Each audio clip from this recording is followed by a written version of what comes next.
The cold metal walls of the research station hummed with quiet energy as Dr. Maya Torres moved through the dark corridors. Her boots made soft sounds on the floor as she walked toward the main lab. 3,000 years had passed since Earth burned, but humans still remembered every detail of that terrible day. Maya had grown up hearing the stories from her grandmother, who heard them from her grandmother before that. The memories passed down like precious treasures, kept alive through generations of survivors. Maya stopped at the lab door and pressed, her hand against the scanner. The door slid open with a soft hiss. Inside the lab, a massive object sat under bright white lights. It was a ship, but not a human ship. The metal was purple and silver, twisted into shapes that hurt the eyes to look at. Strange symbols covered its surface like scars. This was a Zephyrian vessel, the first one humans had found in over 200 years. "Commander Kane wants to see you," said Amy Brooks as she walked into the lab. Amy was a pilot, one of the best, in the human fleet. Her dark hair was pulled back tight and her green eyes showed the same hard look that all humans carried these days. "She says you found something important." Maya nodded and touched a small device on her belt. A blue light appeared in the air between them, showing words and pictures. "I cracked their data systems yesterday. Amy, what I found changes everything." The hologram showed star maps with red marks scattered across them. Each red mark was a world that no longer existed. Maya moved her hand, and the display changed, showing lists of species names. Most of the names had lines drawn through them. "They didn't just destroy Earth," Maya said quietly. "They've been doing this for thousands of years. Look at this list. Hundreds of intelligent species, all wiped out. The Zephyrians call it cleaning the galaxy in their records." Amy's face went white as she read the names. Some of these species were mentioned in old human books. Civilizations that had simply vanished without explanation. Now they knew why. "There's more," Maya continued. She moved her hand again and new information appeared. "They have detailed plans for something they call the final sweep. They want to remove all life that isn't Zephyrian from every world in the galaxy." The lab door opened again and Commander Lisa Kane walked in. Lisa was tall and thin with short blonde hair and eyes like blue ice. She wore the black uniform of the Human Defense Force with silver bars on her collar that marked her as one of the highest-ranking officers in human space. When Lisa spoke, people listened. "Show me what you found, Maya," Lisa said without greeting. "Them?" Maya started the display from the beginning. As Lisa watched, her face became harder and colder. When the display finished, Lisa stood quietly for a long moment. "How many human colonies do we have now?" Lisa asked. 47 worlds plus the space stations," Amy answered. "Maybe 60 million people total." "And how many Zephyrians?" Maya checked her data. "Their homeworld alone has over 3 billion. Their empire spans 200 star systems." Lisa walked to the window and looked out at the stars. Somewhere out there, the Zephyrians lived in comfort and peace, believing they had solved the problem of humanity forever.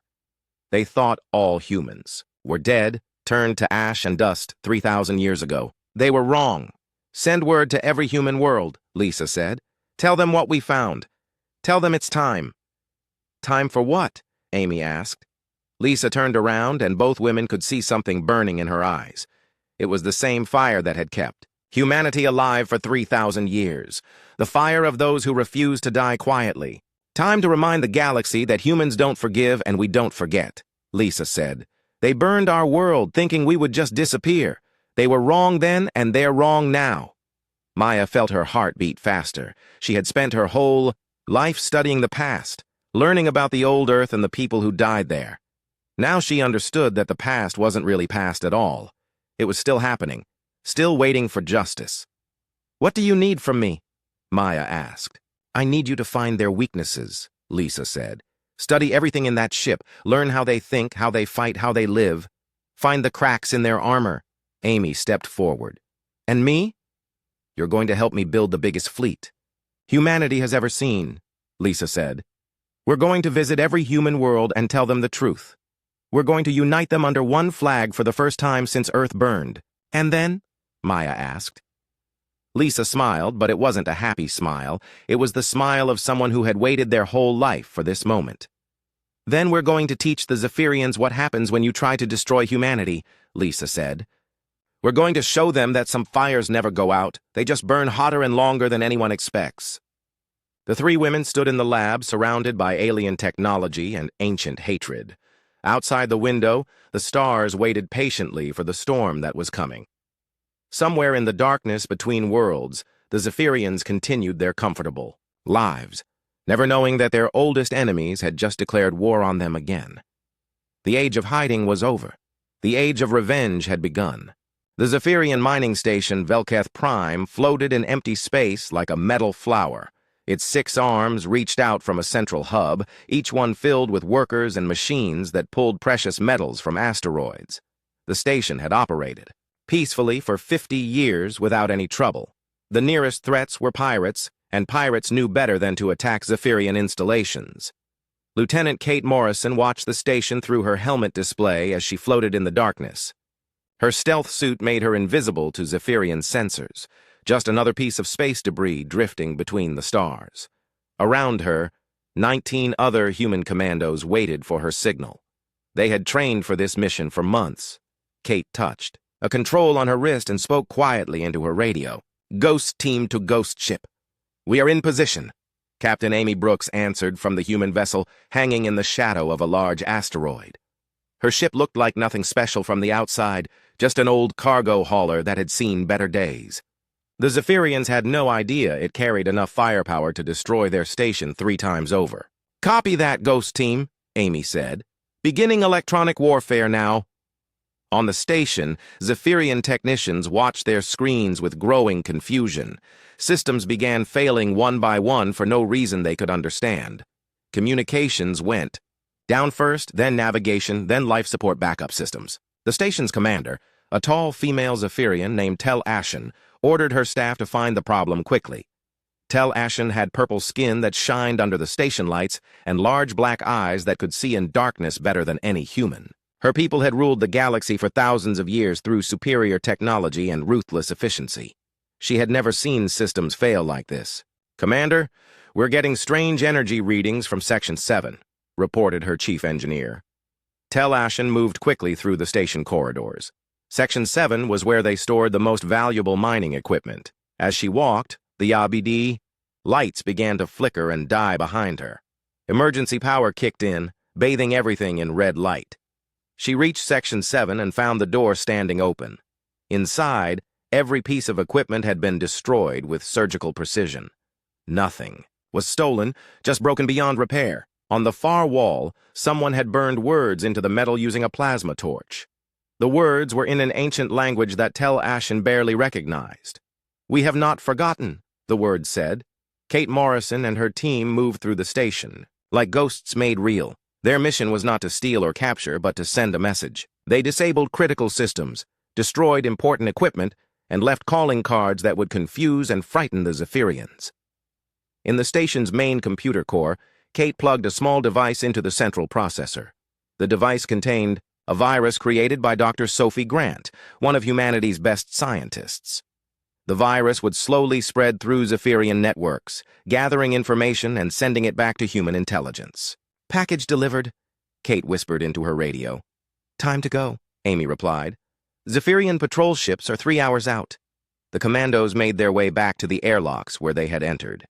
As they prepared to leave, Kate set charges throughout the station. The explosions would not destroy it completely, but they would make sure the Zephyrians found more surprises when they tried to repair the damage. 20 minutes later, Kate and her team floated back through space toward Amy's ship. Behind them, the station erupted in controlled explosions that sent metal debris spinning into the void. The Zephyrians who survived would have quite a story to tell.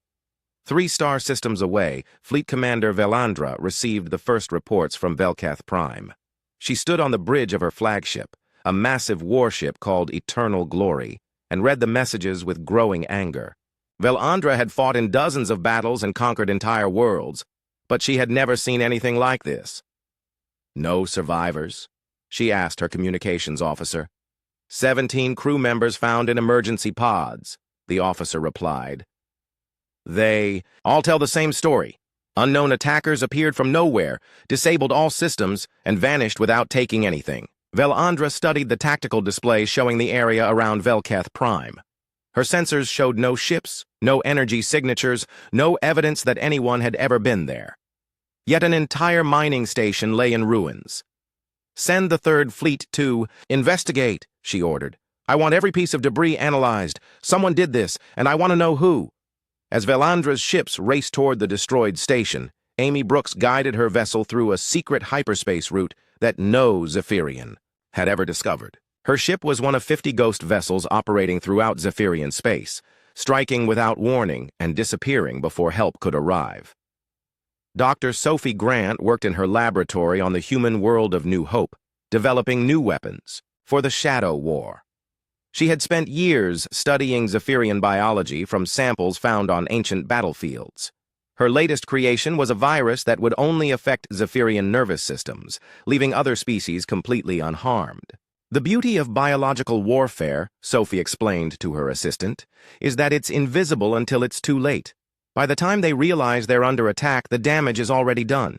Sophie's virus could be delivered through air systems, water supplies, or direct injection. It would cause confusion, memory loss, and eventually death if not treated quickly.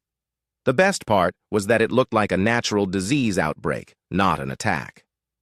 On the Zephyrian homeworld of Zephyr Prime, scientist Nyaleth worked late in her laboratory analyzing the strange energy signatures detected by frontier sensors.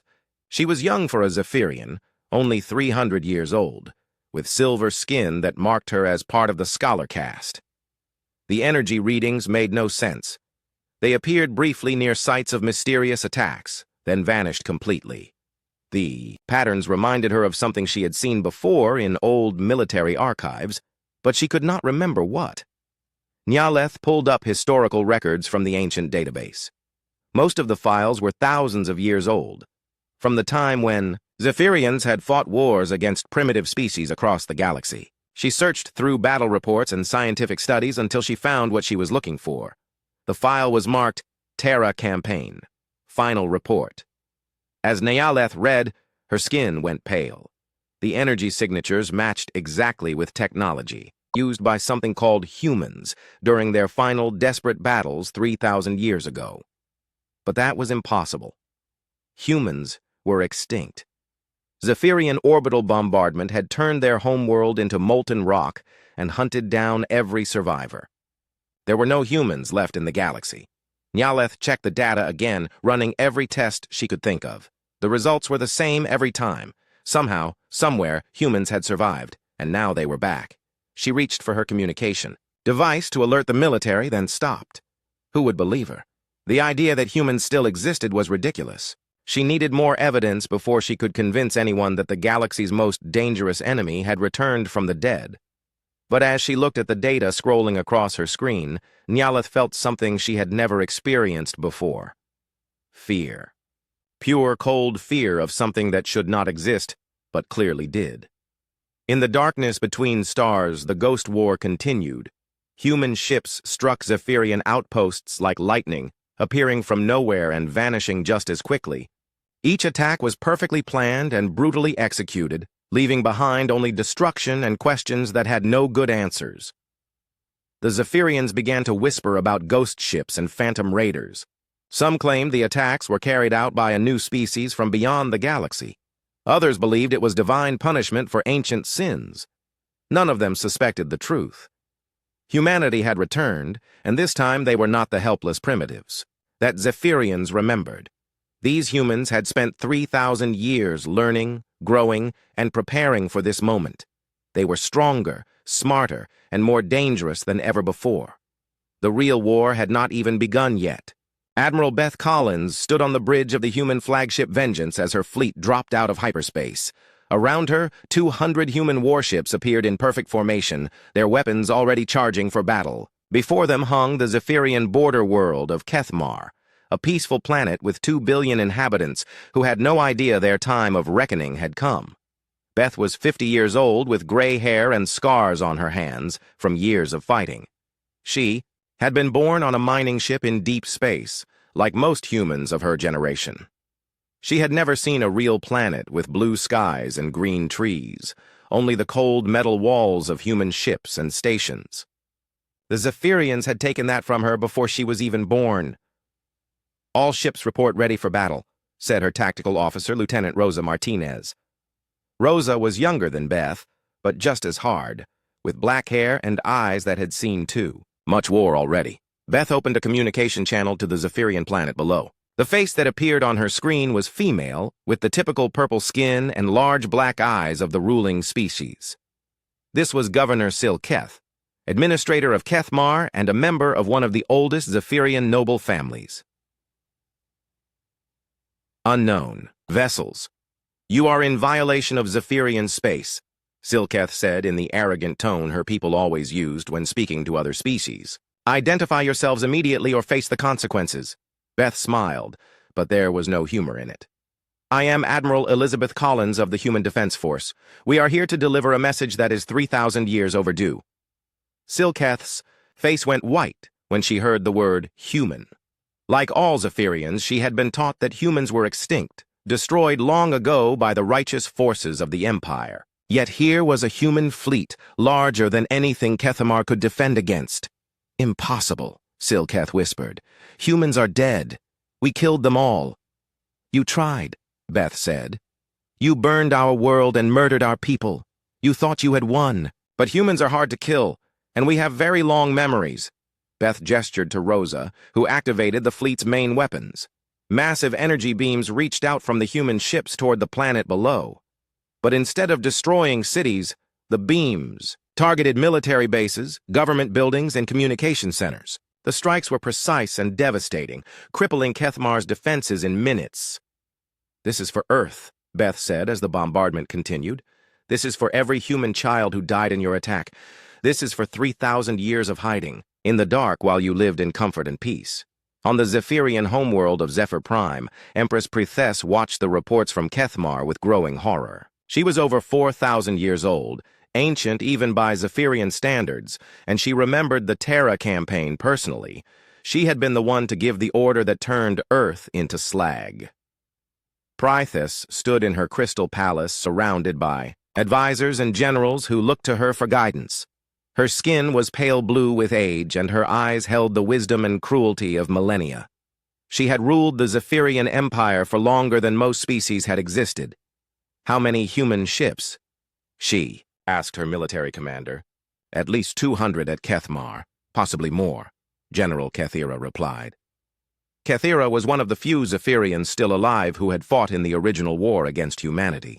She was a warrior born and bred, with scars covering her arms, and a reputation for ruthless efficiency. "That's impossible," Prithess said. "We hunted down every human survivor. We tracked them to the edge of the galaxy and beyond. There were no escape ships, no hidden colonies, nothing.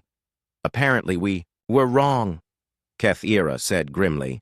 "The humans have been building their strength for 3,000 years while we grew complacent. They know our weaknesses, and they have technology we don't recognize."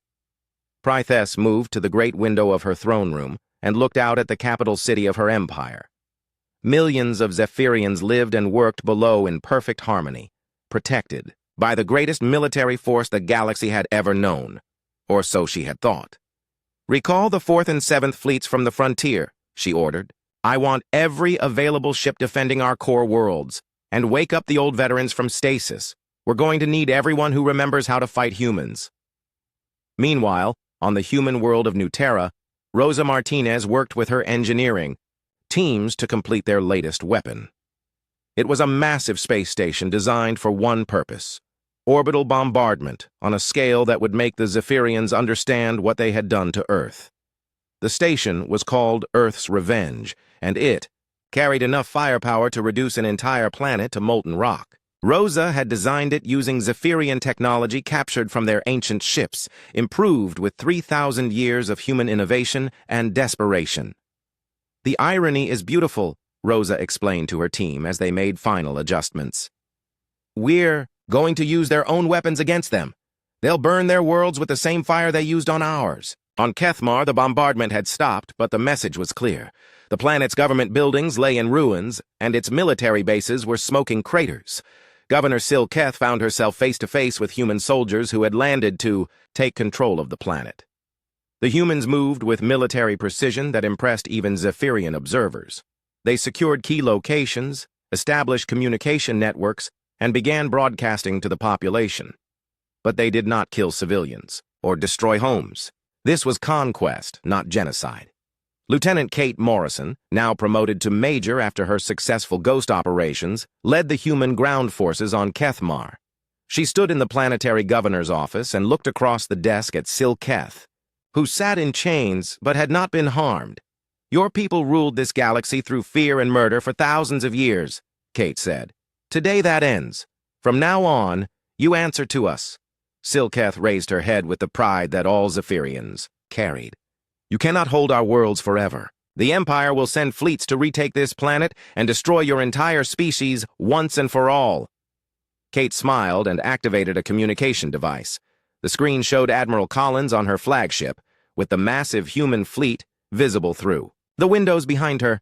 "Admiral, please tell Governor Silketh how many ships we have," Kate said. "Currently, about 500 warships in this sector alone," Collins replied. "But we have another 1,000 ships spread across Zephyrian space, hitting targets as we speak, and more being built every day." Silketh's face went pale as she realized the scope of what she was seeing. This was not a raid or a minor uprising. This was a full-scale invasion by an enemy that was supposed to be extinct. "How?" she whispered. "How did you survive? How did you build so many ships?" "We never stopped fighting," Kate said. "While you celebrated your victory and grew soft with peace, we grew harder with every passing year. We turned our pain into purpose and our hatred into strength." Across Zephyrian space, similar scenes played out on dozens of worlds.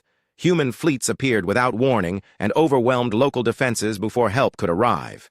Some planets surrendered immediately when they saw the size of the human armadas. Others fought desperately and were crushed without mercy. The humans broadcast the same message on every world they conquered. It was a recording of Admiral Collins standing before a display showing the ruins of Earth. "People of the Zephyrian Empire," the recording said. 3,000 years ago, your leaders decided that humanity was a threat that needed to be eliminated. They were right. We are a threat. We are the threat that refuses to die, that grows stronger in the darkness, that never forgets and never forgives." The display showed images of Earth before and after the Zephyrian attack. Green continents and blue oceans transformed into molten rock and poisoned ash. Then it showed the human colonies that had risen from that destruction, growing in secret, while the galaxy forgot about them. "You thought you had won," Collins continued. "You thought the universe was safer without us. You were wrong. We are humanity, and we have come home to collect what you owe us. Today, the age of Zephyrian dominance ends. Today, the age of human justice begins." As the message ended, the display showed a simple image: Earth as it had been, blue and beautiful and alive. Below the image were words in every language spoken in the galaxy. "We remember." On Zephyr Prime, Empress Prithess watched the human message with the cold understanding of someone who had lived long enough to see empires rise and fall. She had built the greatest civilization in galactic history, but she had made one crucial mistake. She had left enemies alive to remember her crimes. Now those enemies had returned with the fury of the damned and the technology to make their vengeance real. The war that had begun 3,000 years ago was finally resuming, but this time the humans were no longer the helpless victims they had once been. The galaxy was burning again, and this time it was the Zephyrians who would learn what it meant to watch their worlds die. Colonel Dana Price stood in the ruins of what had once been New York City and felt the weight of 3,000 years pressing down on her shoulders. The human fleet had finally reached Earth, the dead homeworld that had haunted their dreams for generations. What they found there was worse than anyone had imagined. Dana was a tall woman with brown skin and short black hair that showed gray at the temples. She wore the battle armor of human special forces, scarred from dozens of fights. Across Zephyrian space, behind her, teams of soldiers and scientists spread out through the rubble, documenting what the Zephyrians had done to humanity's birth world. The Zephyrian bombardment had been thorough, where the great towers of Manhattan had once reached toward. The sky, only twisted metal and melted glass remained. The rivers had boiled away, and the earth itself had been turned to slag and ash. But somehow, impossibly, there were signs that humans had survived the initial attack and fought back with everything they had. "Colonel, you need to see this," called Dr. Nina Bell from deeper in the ruins. Nina was the expedition's historian, a small woman with red hair and green eyes who had dedicated her life to preserving human memory and culture. She stood beside what looked like a reinforced bunker built into the remains of a subway tunnel. Dana made her way carefully through the debris to where Nina waited. The bunker door had been blown open from the inside, and scorch marks on the walls showed where desperate battles had been fought. Inside, they found what was left of the last defenders of Earth. Human skeletons lay scattered around makeshift barricades, still wearing the remnants of military uniforms. Their weapons were primitive by current standards, but showed signs of modification and improvement. These people had not given up easily. "Look at this," Nina said, pointing to words carved into the concrete wall. "They left messages for anyone who might find them." Dana read the carved letters with growing emotion. The messages were simple, but powerful. "Earth remembers. Humanity endures. Find them and make them pay." The last message was dated 3 weeks after the initial bombardment, proving that some humans had survived much longer than the Zephyrians believed. "They never stopped fighting," Dana said quietly. "Even when they knew they couldn't win, they kept fighting." Nina nodded and activated a recording device. Her job was to document everything they found so that the galaxy could know the full truth about what happened to Earth. Each skeleton told a story of courage and defiance that needed to be preserved. "This changes everything," Nina said. "The Zephyrians told their people that Earth died quickly and cleanly, that the humans simply vanished when their planet was destroyed. But this proves they lied. Humans fought for weeks or maybe months after the bombardment. They suffered and died slowly while the Zephyrians celebrated their victory." Across the galaxy, Nina's documentation was being broadcast on every world that had been liberated from Zephyrian control. The images of Earth's ruins and the evidence of human suffering sparked outrage among the dozens of alien species that had lived under Zephyrian rule for thousands of years. On the world of Velthara, a species called the Korathi watched the broadcasts with growing anger. The Korathi had been enslaved by the Zephyrians for 2,000 years, forced to mine precious metals in dangerous conditions. They had always been told that the Zephyrians were protecting them from worse fates.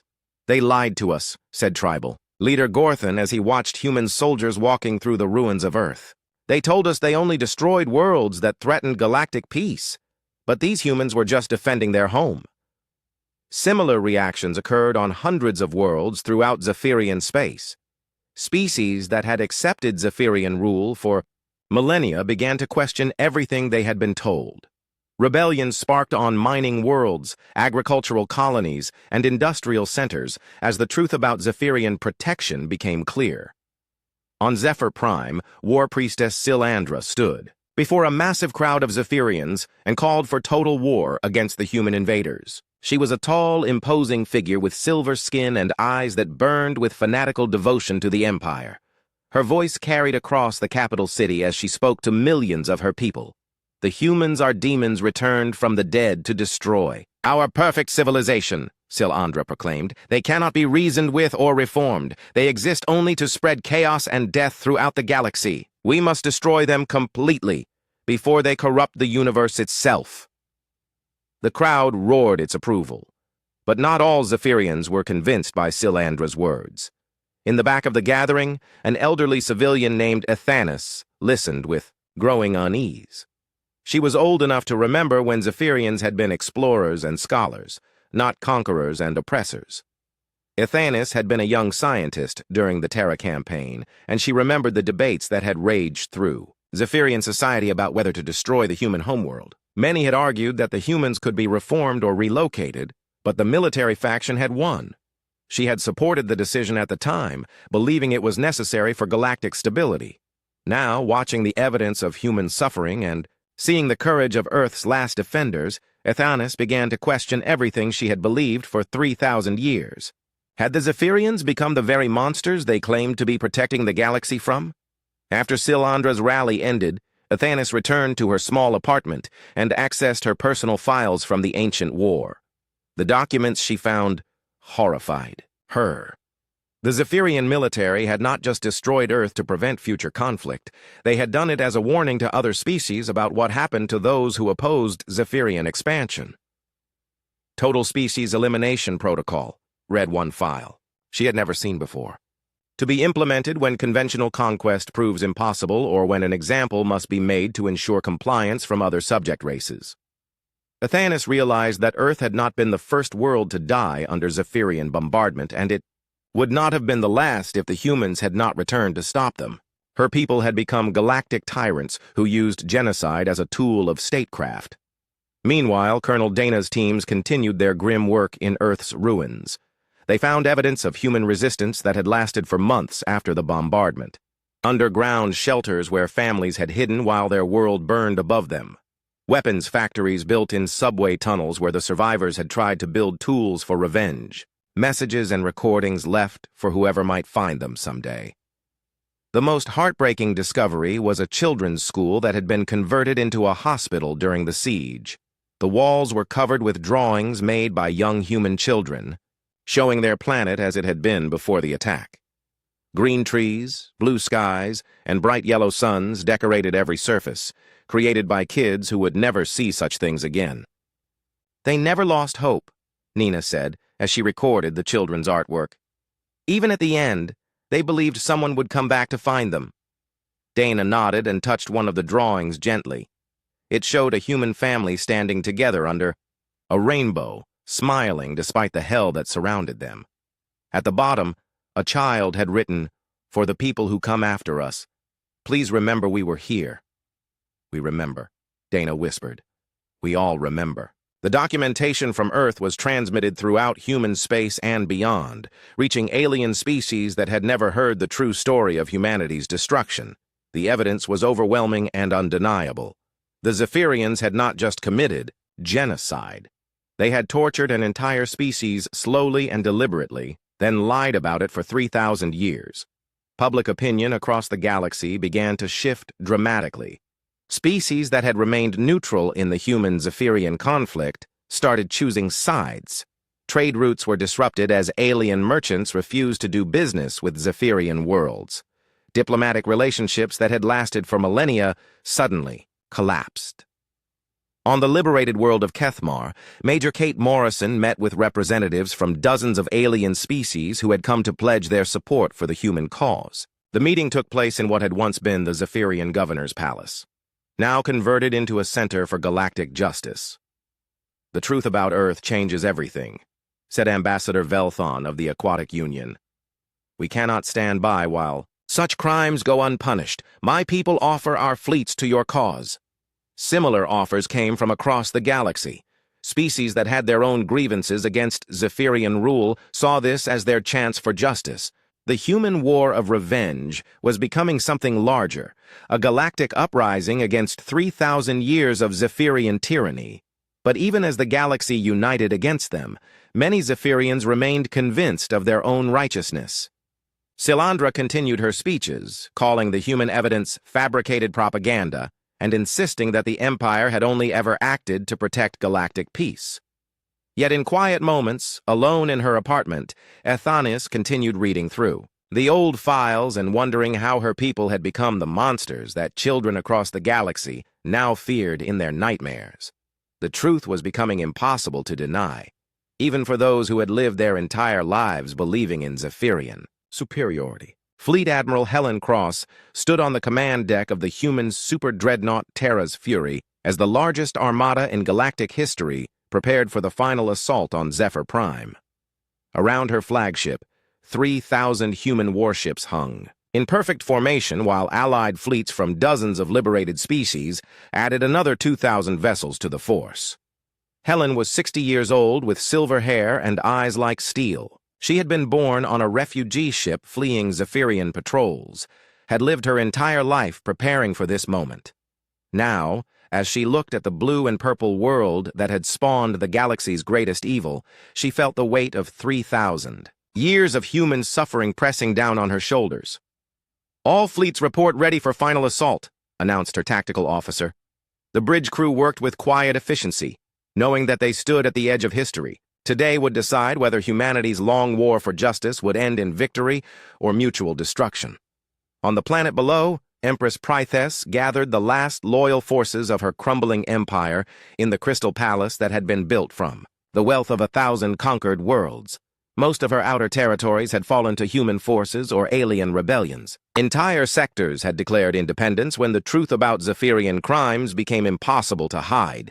The Empress was ancient even by her species standards, her skin now pale gray and her movements slow with age. But her mind remained sharp, and her will unbroken. She would not surrender the empire she had built, even if it meant watching her homeworld burn.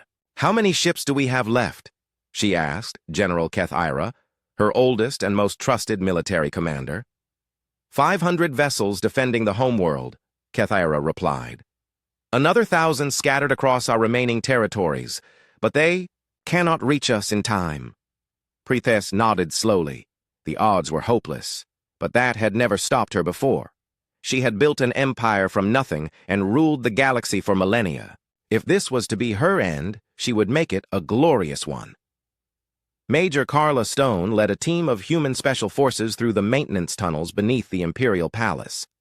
Their mission was to capture the Zephyrian leadership alive if possible, to put them on trial for their crimes against the galaxy.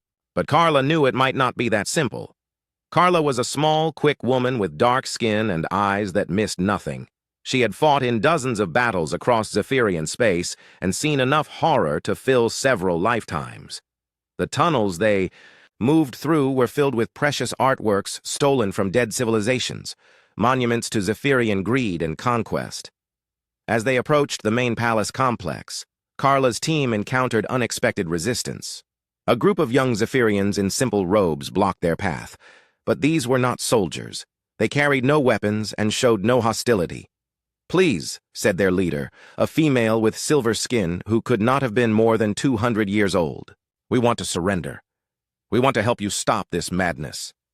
Carla studied the young Zephyrian carefully.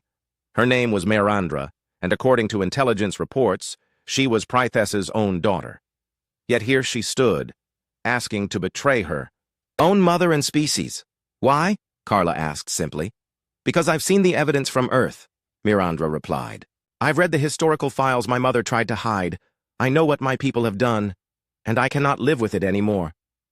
Behind Mirandra stood 24 other young Zephyrians, all from noble families, all choosing to stand against their own empire. They called themselves the Circle of Truth, and they had been working secretly for months to undermine Prythes's war effort. "The older generation refuses to admit their crimes," Mirandra continued. "But we who were born after the Terra campaign cannot pretend that genocide is acceptable. If our species is to survive, we must face the truth about what we have become." Carla made a quick decision.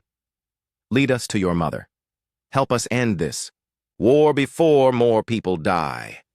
As Mirandra guided the human soldiers through the palace, orbital battle raged in the space above Zephyr Prime.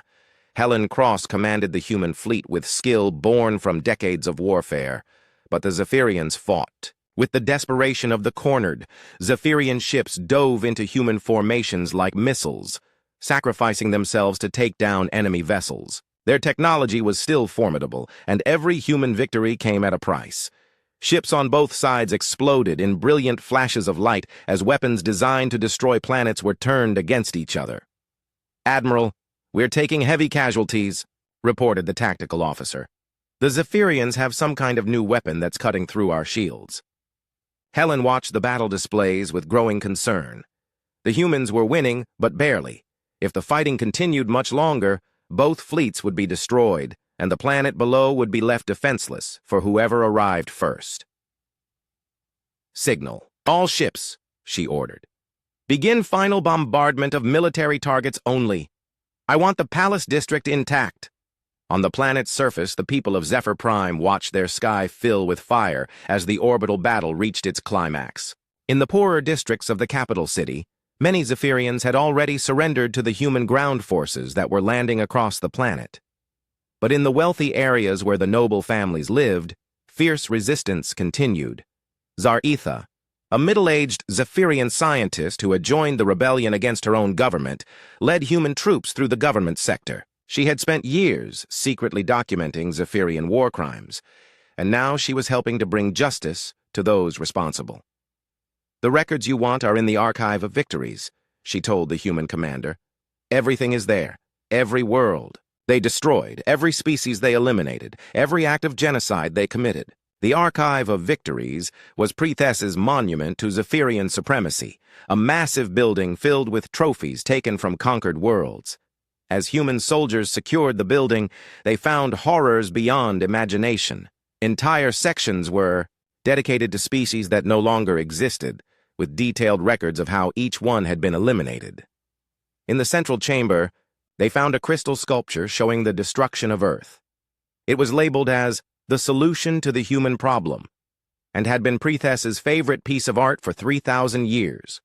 Carla and her team finally reached the Imperial Throne, room where Prethes waited with her last loyal guards. The ancient empress sat on a throne made from the compressed carbon of a dead world, wearing robes woven from fibers that had once been alien forests. "So the primitives have finally arrived," Prethes said as the humans entered. "I suppose you expect me to beg for mercy now." "I expect you to answer for your crimes," Carla replied. 3,000 years of genocide ends today." Prethes laughed, a sound like breaking glass. "Crimes? I brought order to a chaotic galaxy. I eliminated threats to civilized life. Everything I did was necessary for the greater good." "Tell that to the children who died on Earth," Mirandra said as she stepped out from behind the human soldiers. "Tell that to the billions of innocents you murdered across the galaxy." Prethes looked at her daughter with something between disappointment and disgust. "You would betray your own species for these animals?" "I would save my species from becoming animals," Mirandra replied. "What you did to Earth and 100 other worlds was not civilization. It was madness." The confrontation was interrupted by an explosion as the orbital bombardment reached the Palace District. Human ships had finally broken through the Zephyrian defenses and were systematically destroying military installations across the planet. "It's over," Carla said. "Your fleets are destroyed, your empire has fallen, and your people are surrendering across the galaxy. You can come with us alive or die here in the ruins of your palace." Prethes stood slowly, her ancient bones creaking with the effort. For a moment, it seemed she might surrender. Then she smiled and pressed a hidden control on her throne. "If I cannot rule the galaxy, then no one will," she said, as alarms began wailing throughout the palace. Mirandra's face went white with horror. "She's activated the planet killer. It will destroy Zephyr Prime and everything within 10 light years." Carla grabbed Prethes by the throat. "Stop it! Shut it down now!" "I cannot," Prethes wheezed. "The sequence cannot be reversed. In 10 minutes, this world and everything on it will be reduced to cosmic dust," as evacuation alarms screamed. Across the planet, human and Zephyrian forces worked together frantically to get as many people as possible off-world before the doomsday weapon activated. Helen Cross ordered all ships to retreat beyond the blast radius, while rescue shuttles raced to save whoever they could. In the final moments before Zephyr Prime died, Mirandra stood with Carla on the bridge of an evacuation ship and watched. Her homeworld prepared to destroy itself rather than accept defeat. "This is who we were," she said quietly. "But it doesn't have to be who we become." The planet killer activated exactly 10 minutes after Prethes triggered it. Zephyr Prime, the capital of a galactic empire, vanished in a flash of light that could be seen from 50 star systems away. With it died the last remnant of Zephyrian supremacy and the woman who had ruled the galaxy for thousands of years.